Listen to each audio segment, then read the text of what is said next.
How do we lease like a conqueror, not like a captive? Well, we just have to understand what a conqueror is and how a conqueror works in order to be able to be a conqueror in our leasing process and not be held captive. Is it the tenant holding you captive, the prospective tenant holding you captive with the inquiry? Is it the tour that's holding you captive that you just can't let go, or the one application that you got because you're not getting more?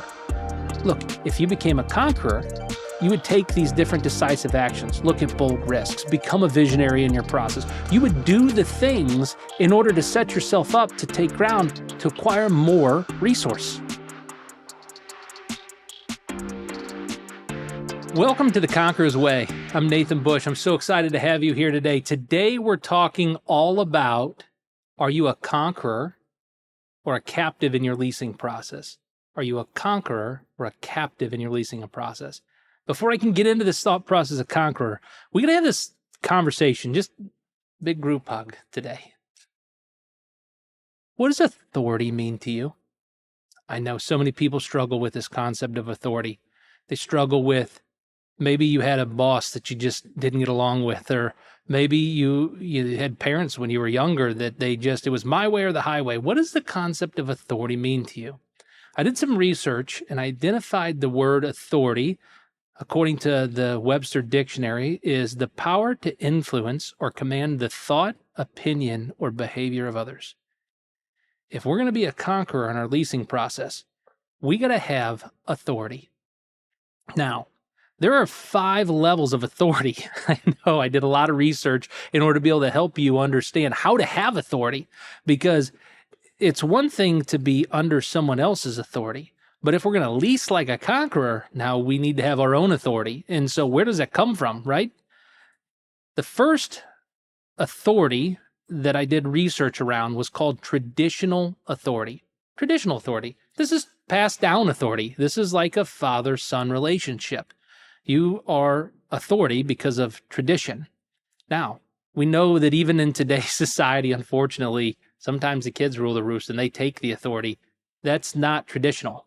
Traditional is the father has the authority. The second type of authority is what's called positional or relational authority. This is a role or a title in relationship to something else. So for instance, your boss at work. This is relational authority. It's been given authority. Well, you might be a leasing agent. You might have that on the title of your card. And that is about the max authority you get with the prospect. You have tradition and you have positional. And that's it. They know that what a leasing agent does, and they know what your title is. And so that might be the only authority that you have. The next type of authority I want to talk about is called rational legal authority. Rational legal authority. Where does rational legal authority come from? Well, it comes from getting certified or having somebody else give you a blessing from a legal authority. For instance, I have my real estate license. That real estate license gives me a level of authority against somebody who doesn't have a real estate license. And so I might have traditional authority. I now might have that positional authority, and I also might have this what we call legal authority or rational authority, where somebody else can rationalize the authority or the power that's been instilled to you because of these different items or things that you've achieved or succeeded in, right? If you passed your real estate certification, if your real estate license, and you've been certified before as a leasing specialist, like I have an apartment leasing specialist certification through the National Association of Apartment Professionals. If you have a certification of that stuff, it might up your authority with somebody. But it doesn't stop there. And that's not the only types of authority. So you might have traditional authority, you might have positional authority, you might have legal authority. There's a fourth type of authority that's critical when it comes to becoming a conqueror in your leasing process. And that's what we're going to classify as charismatic authority or charisma authority, right? This is your ability to build relationships and to do 2 things. Number 1, never, ever, ever compromise on your character or neglect something, right? So if we compromise on our character, if we are allowed to be corrupted, other people will be able to see that in our character and we'll lose charisma. The other thing about charisma that we have to have character-based charisma is we can't neglect things. So we can't neglect the property. And if we do these two things, if we are not corrupted and we follow the process of not neglecting things, then what you get is you get the opportunity to have charisma-based authority. This charisma-based authority, though, goes beyond just the authority of your character. It's your ability to connect with somebody else. How do we connect with somebody else? Well, that's the first step in the Caesar method. That's the proprietary framework or system I designed to help leasing agents understand how to be non-manipulative, how to be professional, and how to follow through in their leasing process as a leader. And so the Caesar method is my proprietary approach to that. The first step in the Caesar method is the connect step. This is where we get our charisma from. Opening up the relationship with another human being because we care about them, because they can tell that we care about them, and we're doing something for their best interest, not our own. That's where we get that charisma-based authority from. And then the last type of authority, if we're really going to conquer and we're going to gain ground, it's called divine right. Divine right. See, divine right is when something becomes your mission or your calling. It's actually saying that what you're doing is 100% aligned with your purpose. Now, I could take an entire series of shows and explain with you, how do you find your purpose? Why is it important to find your purpose?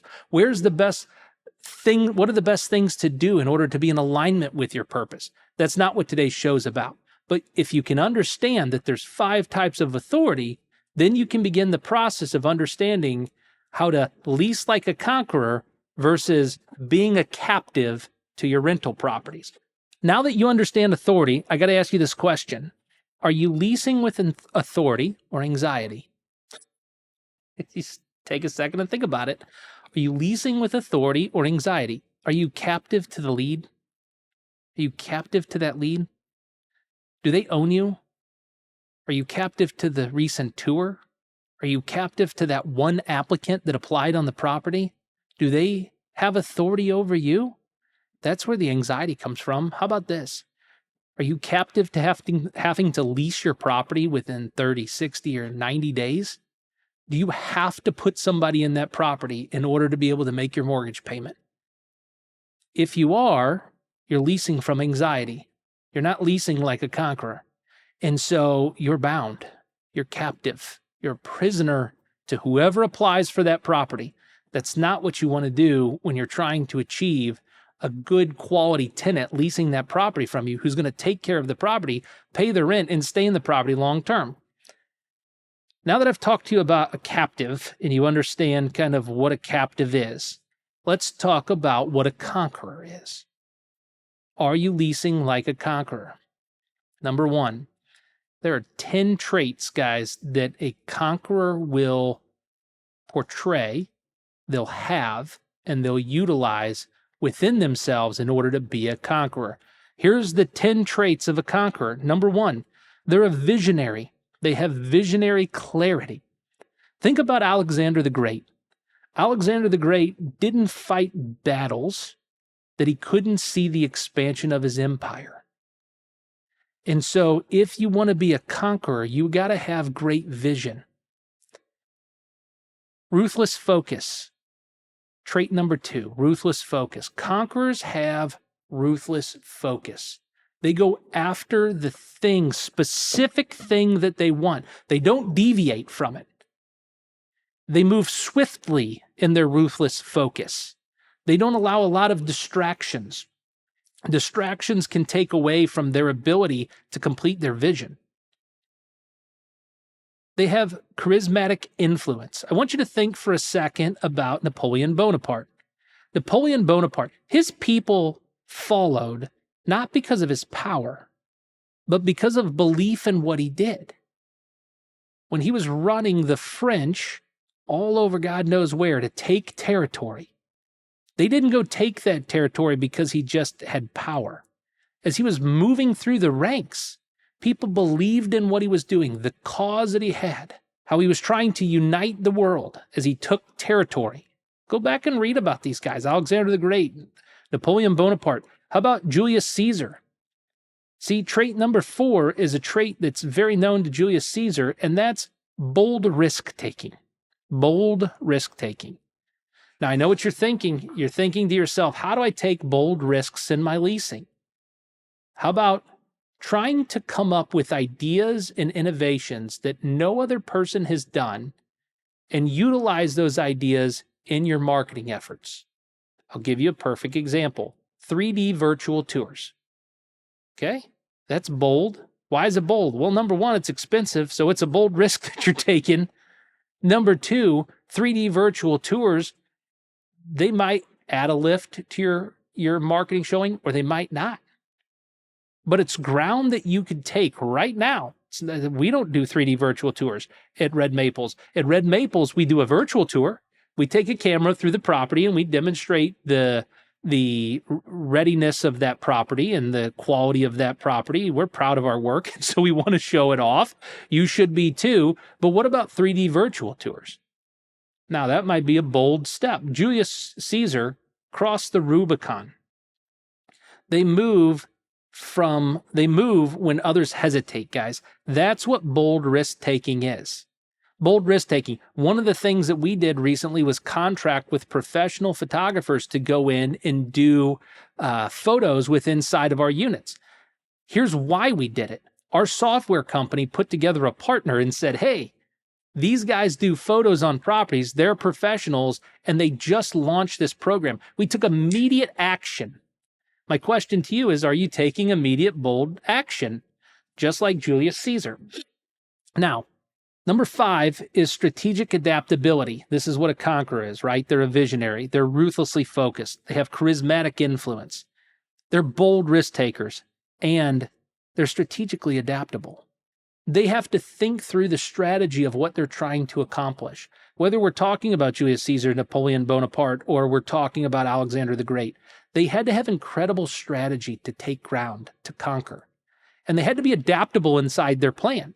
So just because you lay out a plan on what you're trying to do to get a specific property leased, and that plan is not working, you have to be adaptable in order to be able to make those proper adjustments to follow through on the overall plans that you have of conquering territory. Hey, Nathan here. I'm jumping in just to tell you, I wrote the Caesar method because when I first started in sales, I read all kinds of books. I read the influence books, I read the marketing books, I read the leadership books, and there's plenty of those out there. I really felt like in the books that I read, there was a lot of tactics, there was tools, and there was tips. Ultimately, that could be used for manipulation and deceit, and they were just not in alignment with my values. So I wrote this book, The Caesar Method, for you because I had a lot of people asking me, Nathan, how do you influence with trust? How do you bring people into a movement? How do you help people understand the steps of a sales process without tricking or evading questions or not being able to just be who you are? So I wrote the book for you to help you achieve your goals and influence, whether you're a leader or a salesperson, you're a leasing agent, listing agent, it doesn't matter. If you use influence, you can use the Caesar method. You can go to www.nathanbushmba.com/book and get a copy of the book. And I know you're going to love the book. Would you do me a favor? If you love it, will you share it with somebody? That's how I build a movement. That's how people grow with me, is that they share the opportunity. Again, www.nathanbushmba.com. Grab a copy of the book and lead well. I want to talk now a little bit about decisive leadership. There is a person in the Bible. His name was King David, and he's a biblical conqueror. If you think about the concept of decisive leadership in King David, I'll tell you a quick story. King David had all of his men, and he was being hunted at the time. He wasn't king. He was being hunted by Saul. And what King David did before he became King David was he backed Saul into a corner, and Saul was actually identified in a cave. And I won't go into the details of what Saul was doing inside of that cave, but I'll just say, needless to say, Saul was finding some relief. David had the opportunity. All of his guys, all of the people around him told him, hey, there's Saul. You're anointed. You're supposed to go in and take over king. and he was given the opportunity, and he went up to Saul, thought about killing him because his guys encouraged him to kill him, and he cut the end of his robe and then left. Was David weak? Why didn't David kill King Saul?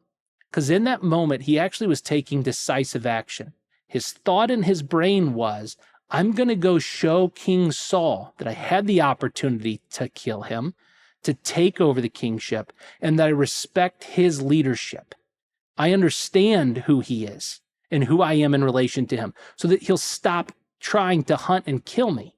So David was the type of leader that took decisive action.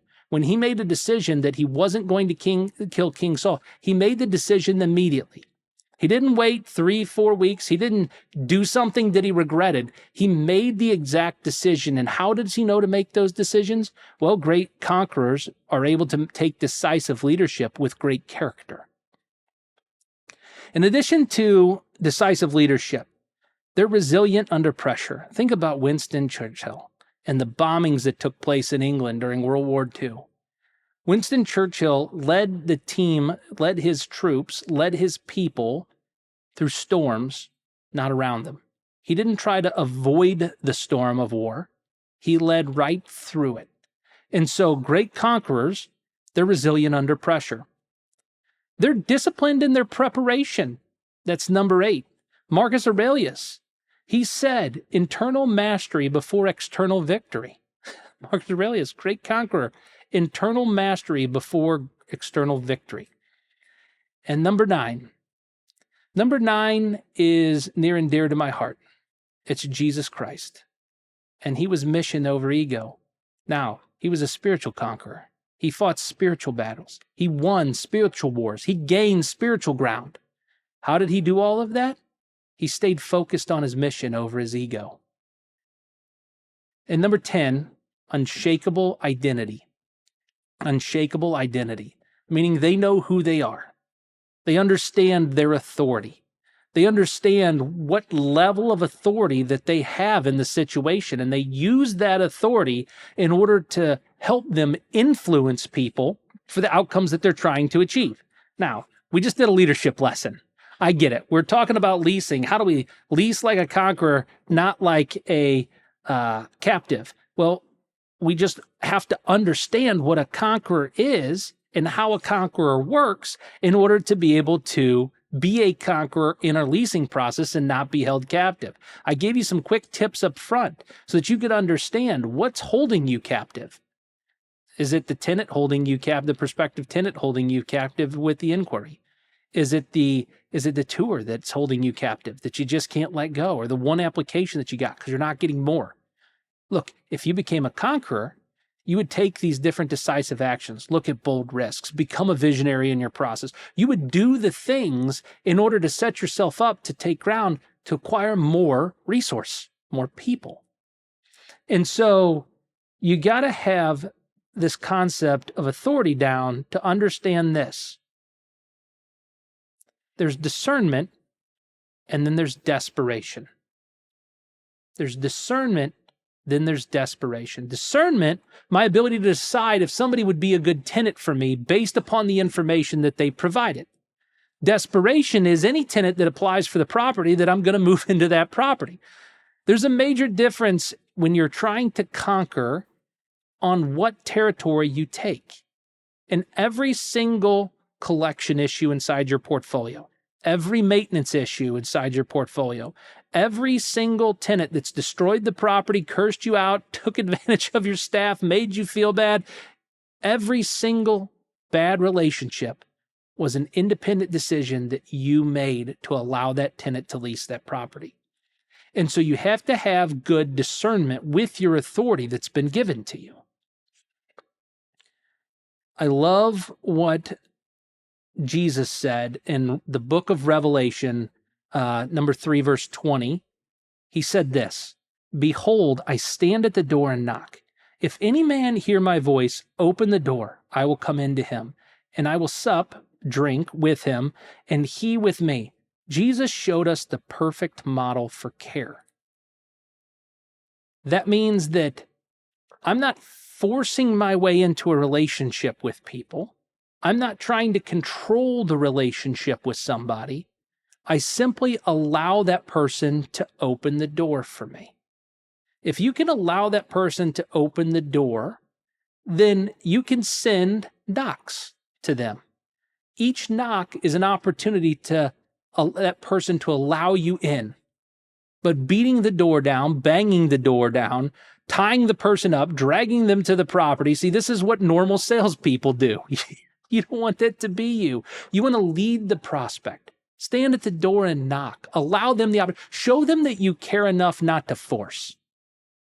That's the key of today's message. If you're going to lease like a conqueror and not like a captive, show the prospect that you care enough not to force.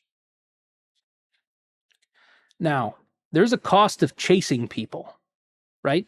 This is when those people hold you captive. There's a cost of chasing people. There's loss of time, focus, peace of mind.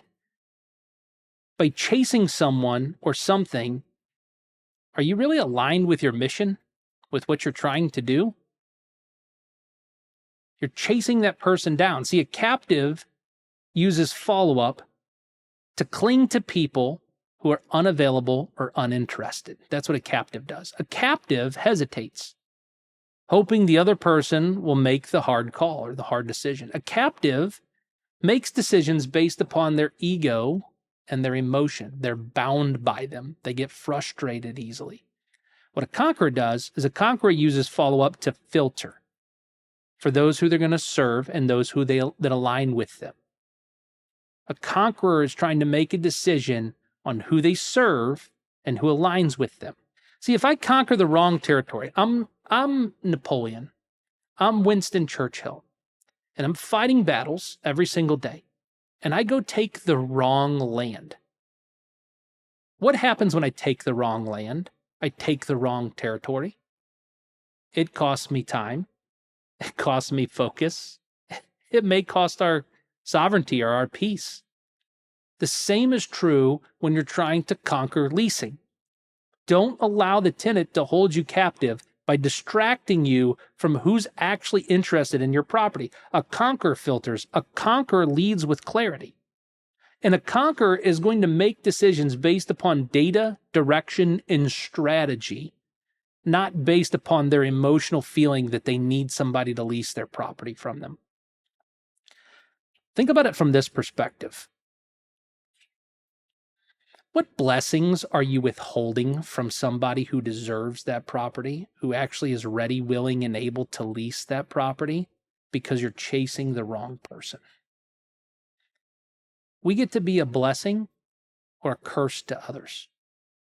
When we're a conqueror, we conquer leasing. We get to be a blessing to the right people, the people who deserve the blessing, the people who are attempting to do the right things in life. You know they're attempting to do the right things because they're trying to lease your property. Now, if you're buying property that signals the fact that these are people that aren't trying to do the right thing, you might want to consider your approach. You want to be a blessing to other people, not a curse. You want to make their life better, not worse. This is the biggest decision that somebody's going to make, where they move themselves and their family.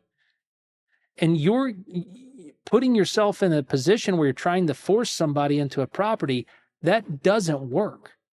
You want them to be able to make the decision on their own, but you want to conquer the leasing process and take territory with the authority that's been given to you. Conquerors rely on boundaries for their boldness and authority.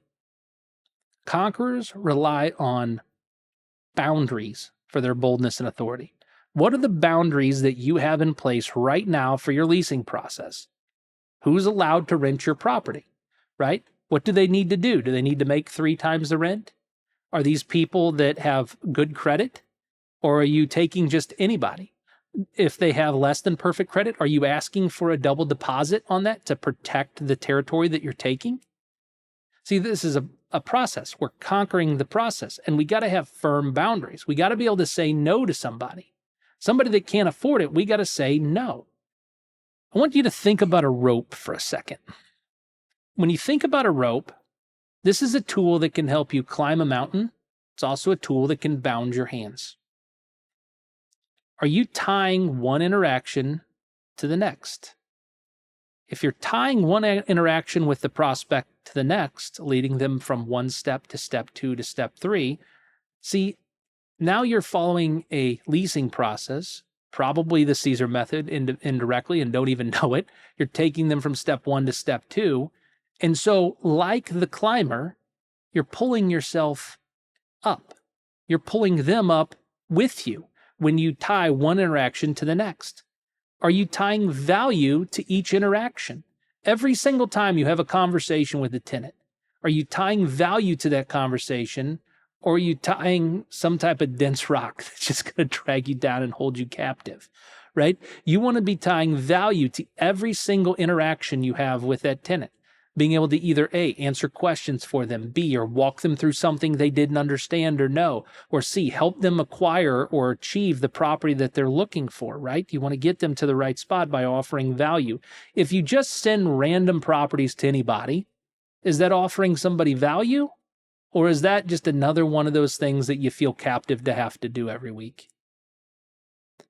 Are you pulling yourself up into a higher psychological territory in every single interaction? What do I mean by that? Conquerors are constantly climbing that mountain, okay? The psychological mountain of the decision that the person's making on the other side. Are you gaining psychological ground in other people's mind as the property to lease, or are you losing ground? A lot of this has to do with the condition of your property. So as a leasing agent or as a professional, have you walked the property? Do you know the condition of the territory that the tenant is about to walk into? See, they're going to make a decision and an impression based upon the condition of the property well before you ever have the opportunity to share with them the application. And so we just need to make sure that we're gaining psychological territory in every single interaction that we're having with the prospect. And are you tied to someone who is tying up your time? That's another great question. Are you tied to someone who's tying up your time, but your business isn't gaining any territory?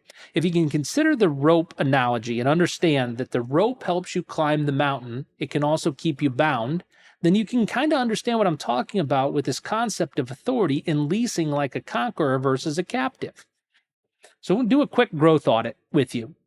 I love talking about business growth. It's one of the topics that I'm very passionate about. And this growth audit is real simple.